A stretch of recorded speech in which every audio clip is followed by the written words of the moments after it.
All right, so get this. Today, we're diving deep into, you guessed it, leverage. Ooh, leverage. It's everywhere these days. Right. Everyone's talking about it, but honestly, most of the time, it's all just financial jargon. Yeah, I get that.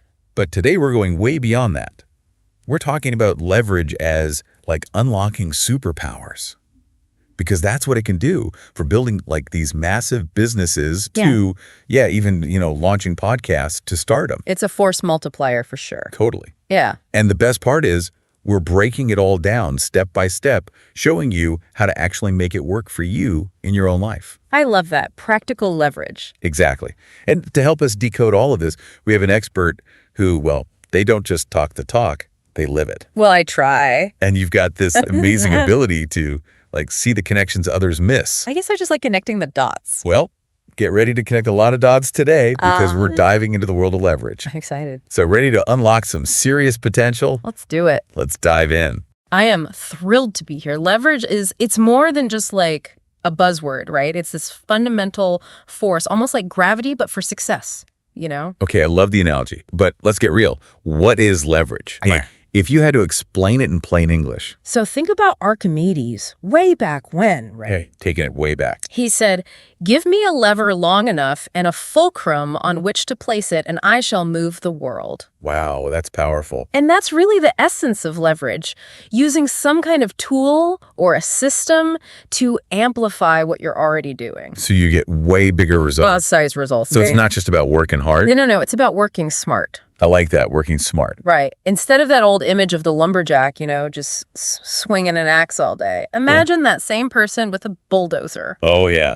Game changer. Right. That's leverage in action, achieving more with less effort. But it's bigger than just physical tools. It's a way of thinking. Okay, that is mind-blowing. So how does all of this, actually play out in the real world? We did some digging and found some pretty wild examples, like Bitcoin, for instance. A single software engineer creates it, and now it's worth, what, billions? Oh, yeah. Bitcoin's a perfect example. That's serious leverage, right? Absolutely. That's what you could call, code leverage, using software to create something that can scale like crazy. I never thought of it that way. Think about it. Once that code's written, it can reach millions without needing anyone's permission. That's the beauty of the internet age. And then you've got, podcasters, YouTubers, they're reaching huge audiences just with their voices, with their ideas. Totally. So that's leverage, too. That's media leverage, for sure. I like it. It used to be media was this thing controlled by a select few, right? Yeah. But now anyone with a laptop, an internet connection, and a story to tell can reach a global audience. So you're saying anyone can, potentially build leverage. This is getting exciting. So tell me, what are some of the different types of leverage people can, actually tap into? Well, we touched on code leverage and media leverage, but there are others, of course, like labor leverage. Labor leverage. Okay, what's that all about? It's about building a team. So instead of just trading your time for money, you've got other people working towards your goals. So building a business. Exactly. But doesn't that come with, its own set of challenges? How do you make sure everyone's on the same page working toward the same goal? That's the age-old challenge, the principal agent problem. The what problem? The principal agent problem. You want everyone acting in your best interest, but they have their own motivations, right? Oh, I see. So how do you avoid that? How do you, not get taken advantage of? What's the secret sauce? Well, transparency is huge. Clear communication from the start. Think about a venture capitalist investing in a startup. Right? Yeah. They lay out their expectations up front, structure the deal so everyone's incentives are aligned. Plus, they don't just hand over the money and disappear, They actively mentor the founders. It's a partnership. It makes total sense. Yeah. And speaking of venture capitalists, that brings us to capital leverage, right? Using money to make more money. Precisely. Think about it. Founders invest their own savings, maybe. Venture capitalists pour in millions, all to build something bigger than any one person could do alone.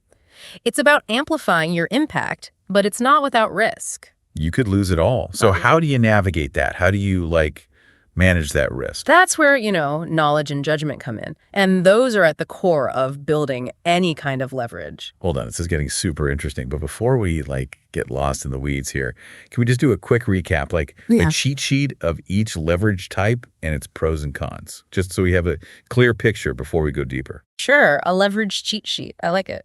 So, labor leverage, the upside's obvious, right? More gets done. You can really scale your impact. Downside, managing people, potential conflicts, that whole principal agent problem we talked about. Got it.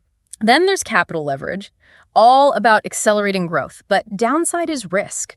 You could lose your investment, especially if you don't know what you're doing. Makes sense. Code leverage, as we saw with Bitcoin, massive scale, potentially huge impact, but it requires, technical skills. That can be a barrier for some people. Yeah, for sure. And finally, media leverage. You can amplify your message to millions of people, but let's face it, it's a crowded space. You got to create something really remarkable to cut through the noise. Okay, that was super helpful. Yeah. So we've got this menu of leverage options, but where do we even begin? How do we actually build leverage? How do we even get started? It all starts with identifying your superpower. My superpower. Yeah, that thing you're uniquely good at. What feels like play to you, but work to others?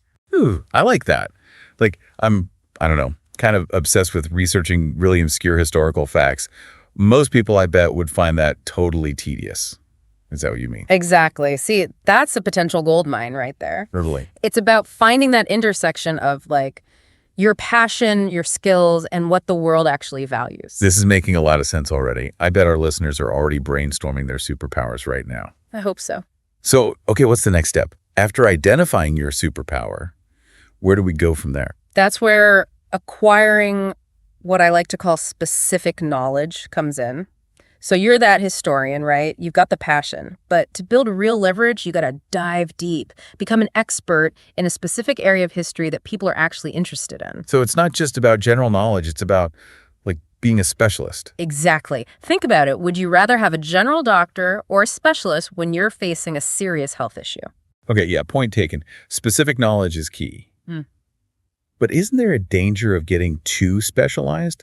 What if your niche just becomes irrelevant? That's a great point, and it highlights the importance of adaptability. The world's always changing, so you need to be able to evolve that specific knowledge, stay ahead of the curve. Oh, I like that. Think of it like surfing. You're constantly adjusting to the waves. I love that. Surfing the waves of knowledge. Yeah. So we've got our superpower. We're building specific knowledge. What's next on this leverage building journey? Okay, this is where it gets really interesting. We need to talk about accountability and risk-taking. Ooh, I have a feeling this is where things get real. It does. It absolutely does. Okay, I'm all ears. Tell me about this accountability thing. It sounds, I don't know, a bit intimidating. It can be, for sure. But it's also, incredibly empowering. Think about it. If you're not willing to take risks, if you're not willing to really own your decisions, you're basically giving up control. That's a powerful thought. So are you saying we need to become fearless daredevils to build leverage? Not exactly. No, it's not about recklessness. It's more about calculated risks. It's about understanding that failure, it's just part of the process. So it's like a learning opportunity. Exactly. Think about any successful entrepreneur, any of them. They've all faced setbacks. They've all made mistakes. But the key is they learned from those experiences. They adapted. That actually reminds me of something we read in one of the sources, Naval Ravikant, the investor and entrepreneur. He talked about how being willing to fail, but in public, can actually give you more power. It's counterintuitive. Really? But by putting yourself out there, being transparent about your struggles, you build credibility, you build trust.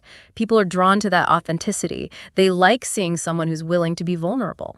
Okay, I'm starting to see how this all ties together. We identify our superpower, we get that specific knowledge, we embrace the risk, the accountability.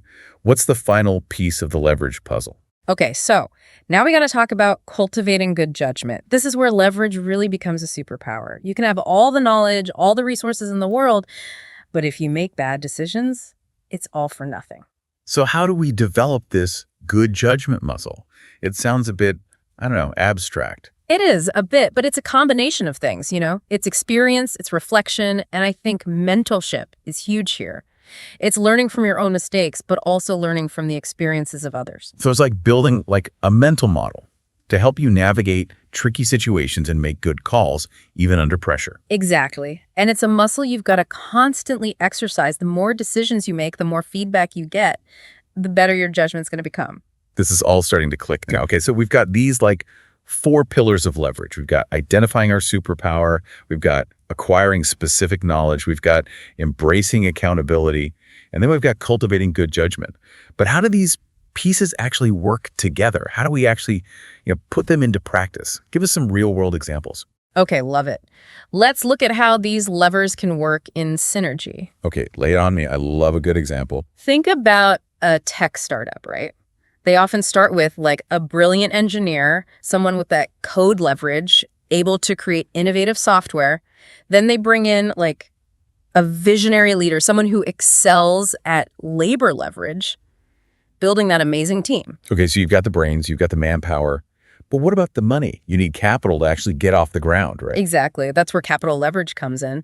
They might raise money from venture capitalists who see the potential, who are willing to take that risk. And of course, they need to tell the world about their amazing product.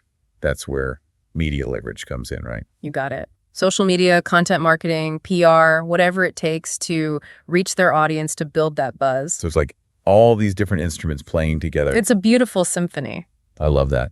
So it's not just for tech startups then. Mm-hmm. It's really about understanding how these levers work together to like amplify your impact, whatever you're doing. You got it.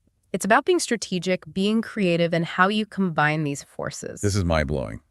I'm seeing the world in a whole new way. Yeah. But it's important to like acknowledge this takes work. Building leverage, it's not some like magic bullet. No, absolutely not. It's a journey. It's a continuous process of learning, experimenting, refining your approach.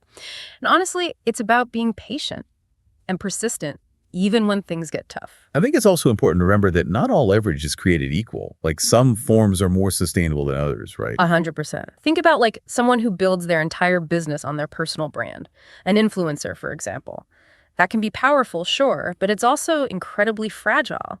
What happens if that reputation takes a hit? Yikes, good point. Yeah. So it's about diversifying your leverage portfolio, just like you would with financial investments. Exactly. The more diverse your leverage is, the more resilient you are to change, to disruption. This is making so much sense. I feel like I'm finally like cracking the code to success here. But let's bring it back to our listeners for a second. They're probably thinking, okay, this is all great in theory, but how do I apply this to my own life? Like, where do I even begin? That's the million-dollar question. And it leads us to the most important part of this conversation, taking action. Yes. Let's get practical. What are some concrete steps people can take to start building their own, like, leverage arsenals? First, let's just recap those 4 key principles. We've got identifying your superpower, acquiring specific knowledge, embracing accountability, and cultivating good judgment. Okay, those are our guiding principles. But how do we put them into practice? Okay, let's start with identifying your superpower. Think about what you're naturally good at, what you enjoy doing that others might find difficult or challenging. It could be anything: writing, coding, public speaking, organizing events, whatever. Okay, I think I have a few ideas. How do I know if it's like a real superpower? Ask yourself these questions. Do I lose track of time when I'm doing this? Do I get compliments from other people about my skills in this area? Is there a market demand for this skill? Okay, that's helpful. So once I've identified my superpower, what then? Time to acquire that specific knowledge. Dive deep into your chosen field. Read books, take courses, go to conferences, talk to the experts, network. Become a master of your craft. So it's about going from dabbler to pro. You got it. And remember, it's not a one-time thing. It's an ongoing process. The world's constantly changing, so you need to stay curious. Keep learning. Keep evolving. Never stop learning. What about accountability and risk-taking? How do I get better at those? Start small. Set some achievable goals that push you just outside your comfort zone. You could be anything: giving a presentation, launching a little side hustle, writing a blog post, anything. Baby steps. Baby steps. And remember, it's okay to fail. Failure is just a learning opportunity. The key is to analyze those mistakes and come back stronger. This is such good advice. I feel like I'm finally getting a handle on this whole leverage thing. Yeah.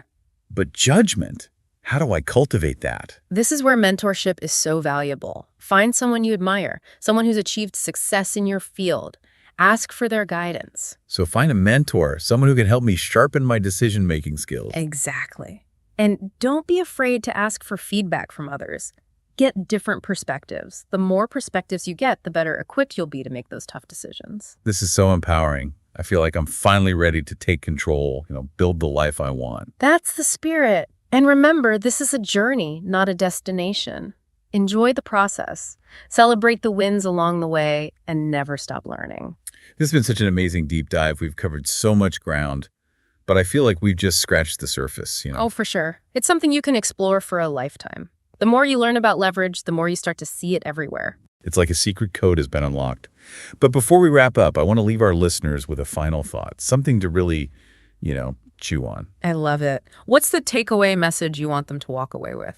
I want them to walk away knowing that in a world that's constantly changing, it's more and more complex and competitive, understanding leverage, knowing how to use it, it's not a luxury anymore. It's a necessity. The people who master this, they're the ones who are going to shape the future. Wow. That's powerful. It really highlights the stakes here. So what kind of future do you want to create? What kind of leverage will you build? Those are the questions I want our listeners to grapple with. Take some time, reflect on your strengths, your passions, your goals, and then start building. Start building your leverage one step at a time. Those are some seriously powerful questions to ponder. It's like you're handing our listeners a toolbox and a map, but the destination is totally up to them. That's the beauty of it. Leverage is this tool that can be used for so many things, good or for ill. It all comes down to, I think, your choices, your values, the impact you want to make. Yeah, and that reminds me of something we came across in our research. David Deutsch, the physicist, the philosopher, said something like, we have what it takes to achieve, like literally anything we set our minds to. And if we don't, he said, it'll be because of the bad choices we've made, not because of like constraints imposed on us. Yeah.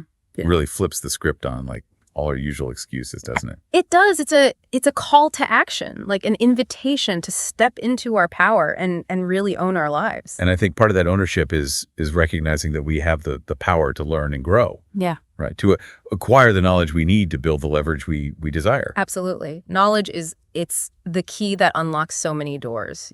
Remember what Naval Ravikant said about specific knowledge? It's about finding that niche, that unique area where you have like a real advantage. And he wasn't just talking about like, traditional education, was he? It's more about being a lifelong learner, always curious, always seeking out like new information, new perspectives. Totally. The world's changing so fast that the ability to learn, to adapt, to evolve, it's crucial. This is making me think of our time, like as a search function, constantly searching for the right people, the right ideas, the right opportunities. I love that. It's about being proactive, being intentional, always on the lookout for those leverage points that can amplify your impact. But it's also about being, I guess, discerning, right? Not all opportunities are equal. Exactly. That's where, that good judgment comes in. It's about learning to evaluate, to assess the risks and rewards, and to make those wise decisions. Wow. I feel like we've been on such an incredible journey. We went from like the basics of leverage to exploring all these different forms and then to like really understanding how to build it in our own lives. It's been a real eye-opener. Yeah. It has. It's been a joy to explore these concepts with you and with our listeners. Leverage is a topic that never gets old. And honestly, the more you learn about it, the more empowered you become. So as we wrap up this deep dive, let's recap the key takeaways for our listeners. Sounds good. Let's crystallize these nuggets of wisdom. Okay, first, remember that leverage is about working smarter, not just harder. It's about finding ways to amplify your efforts, to achieve those outsized results. Love it. Second, identify your superpower. What are you uniquely good at? What do you enjoy doing that others might find challenging? Yeah, what comes naturally to you? Third, acquire specific knowledge in your chosen field. Become an expert, a master of your craft. Master it. Fourth, embrace accountability. Be willing to take risks, knowing that failure is just part of the process. Don't be afraid to make mistakes. Learn from them. That's right. And finally, cultivate good judgment. Learn to make those wise decisions even when faced with uncertainty. Seek out mentors, feedback, different perspectives. Yeah, build that network of trusted advisors. Those are the 5 pillars of leverage. Build those up, and yeah, you're unstoppable. This has been such an incredible conversation. Thank you so much for sharing your insights, your expertise with us. It's been my pleasure. I'm always excited to talk about leverage and how it can really empower people to create the lives they want. And to our listeners, thank you for joining us on this deep dive into the world of leverage. Remember, the power to create the future you want, it's in your hands. Start building your leverage today and watch amazing things happen.